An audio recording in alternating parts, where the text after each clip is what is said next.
Donc la cigarette électronique ne peut pas être recommandée en première intention, elle n'a pas été testée comme un médicament.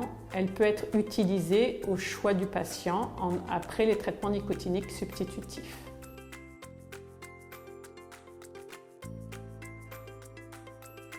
Donc il faut toujours avoir à l'esprit que dans la fumée de cigarette, il y a 4000 produits toxiques identifiés. Donc dans la cigarette électronique, au plus, il peut y avoir une association d'une dizaine de produits. Il y a 4 produits principaux, soit du propylène glycol si le e-liquide est parfumé, ou du glycérol pour faire un nuage de vapeur associé à des arômes, associés à de la nicotine ou non. Ces produits ont été testés sur le plan cosmétique, sur le plan agroalimentaire. La fumée de cigarette est issue de la combustion du tabac avec du monoxyde de carbone.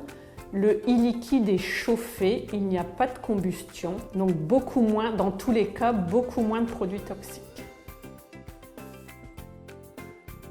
La cigarette électronique va installer une habitude dont il est parfois difficile de se séparer. Donc il faut vraiment l'utiliser de façon très transitoire, quelques semaines, au maximum quelques mois, en vue d'arrêter la cigarette. Il faut rappeler que la cigarette électronique n'est pas un médicament. Elle doit être utilisée le plus transitoirement possible en vue d'arrêter la cigarette. Donc il faut en acheter des normes françaises, se faire conseiller. Dans tous les cas, toujours rester motivé, ne pas culpabiliser.